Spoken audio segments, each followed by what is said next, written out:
lovely church. It is Amelia here, and I am the worship intern at Rediscover Church, if you don't know me, hello. And I have the privilege of chatting to you guys on our final morning of our week of prayer, which has been amazing. Like, when God says he'll show up, he does. He absolutely does. His promises are true and he is faithful. And so we have heard so many stories of people growing in their faith, taking risks, taking chances, stepping out and then seeing God move. And I was kind of just praying over what to bring to you guys. And God gave me this image. Well, he gave me this sentence actually. I'll just read it out. It says, "Let's take what we've learned on our prayer treadmills and begin to run as if we're in a marathon, 100% using all the training we've gained, wearing the best gear we've got, which is our armor of God." And so, yeah, I kind of looked into that and I was like, yeah, what does it mean to have a prayer treadmill? And I feel like that's what this week of prayer has been for a lot of people, myself included. It has been a space, a safe space where I have gone into the secret place, which is what God instructs us to do.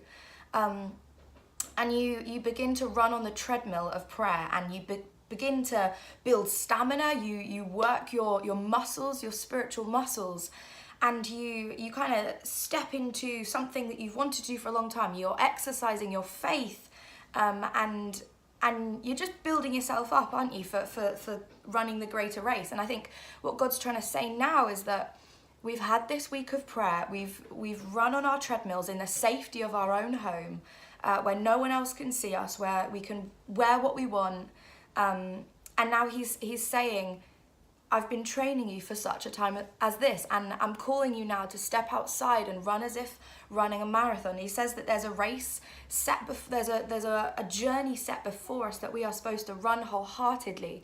And I believe, church, that as we use the training of the devotionals we've been given, that we don't get sent every single morning. That is not something that is accessible to us from people we know in our church every morning, but it is resources that we can go back to time and time again. And yeah, and we've been called to run in the world, unafraid and unashamed of what people are going to say, not scared that they're going to see us jogging for Jesus' name as such in prayer. And there's this verse in Hosea 10:12 that says, "Plant the good seeds of righteousness, and you will harvest a crop of love. Plow up the hard ground of your hearts, for now is the time to seek the Lord, that he may come and shower righteousness upon you." And that verse really spoke to me, because I was like, plowing up the hard ground of your hearts, like God is saying there is ground in our hearts that is not soft yet, it's not tender to his word, and in that it is stopping us from hearing what he's really got for us. So we need to put in the hard work of plowing. And farmers plow their fields because they believe that there's a harvest that will come, and that as they plant the seeds, that they know because they've done it before. And we should know, as Christians and as people of the faith, we should know that we serve a God that has done it before and he's going to do it again. And so I challenge you that as we go into the next week, not to look at it as a downgrade from a week of prayer, as just because the church isn't calling it a week of prayer. But who says that will stop us from living out a life of prayer? That these are training grounds to step into the weeks ahead. Yeah, and so obviously as a worship intern, I love worship music. And so I just wanted to give this song to you.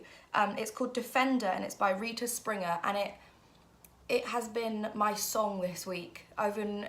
It's really touched me because it brings it back to the intimacy between God and yourself, that he knows everything that you don't even already know, and that all you have to do is worship and bow down and he will turn up, and he promises us that.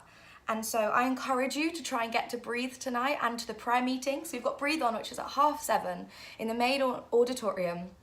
And then straight after that, we have our prayer gathering, which ends at 3 a.m. So we are going to be watchmen tonight. We are going to be praying and interceding for ourselves, for us as a church, and for the county of Devon and for our nations. Because God calls us to be praying consistently, to be persistent in prayer. And so we're going to step into that, and we'd love you to join us. So God bless you, church. You are amazing. God loves you, and God loves it when we step into all that he has for us and seek him through the gift that is prayer. So see ya.